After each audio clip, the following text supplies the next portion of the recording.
The universe is built on predictable rules, but those rules hit a terminal breaking point at the edge of a black hole. For billions of years, a massive star survives through a physical standoff. The inward crushing force of its own gravity is balanced by the outward explosive pressure of nuclear fusion burning in its core. But when the star exhausts its nuclear fuel, that outward pressure stops. Gravity wins in an instant, crushing the star's core with enough force to warp space itself. This collapse forces matter into a state of infinite density. It creates an object that violates the laws of stable reality, where our math for mass and volume no longer provides an answer. This diagram maps the black hole. The accretion disk is plasma heated to millions of degrees. Moving inward is the event horizon, the absolute boundary of no return. At the center is the singularity, where density becomes infinite. A black hole is more than a dense object. It is a region of space where the standard laws of physics are actively suspended. Once matter approaches this boundary, the black hole dismantles how we experience time and space.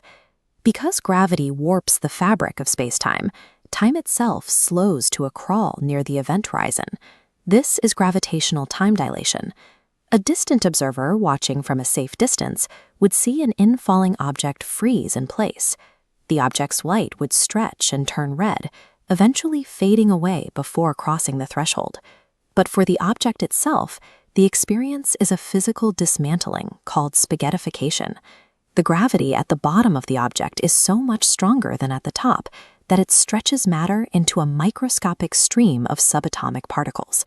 It doesn't just crush matter, it breaks down the physical integrity of everything it touches.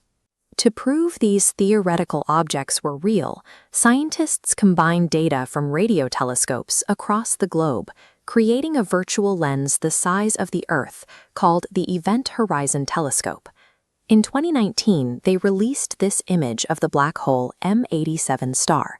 It shows a ring of light bent by gravity around a central shadow. This photograph confirmed these physics-breaking zones are a physical reality, sitting at the centers of galaxies and exerting their pull. While the physical destruction is clear, black holes also create a conflict with how we calculate the universe. Quantum mechanics is built on the rule that physical information, the precise quantum state of every particle, can never be deleted. This data allows us to theoretically map the history of any object. This creates the information paradox. If a black hole consumes matter and crushes it into a singularity, the mathematical blueprint of that matter appears to vanish from the universe. If a black hole can permanently erase this information, the equations we use to predict the behavior of particles stop working. It reveals a contradiction in the math we use to describe reality. The problem became more urgent when Stephen Hawking realized that black holes are not eternal. He showed that quantum effects near the event horizon cause black holes to slowly leak energy. Over trillions of years, they radiate away their mass and evaporate completely. When the black hole finally disappears, the information it consumed has no place to go. This leaves the paradox unresolved. The data appears to be gone forever. The black hole represents the edge of our current understanding. It is the place where our two most successful theories, general relativity and quantum mechanics, contradict each other and finally break down.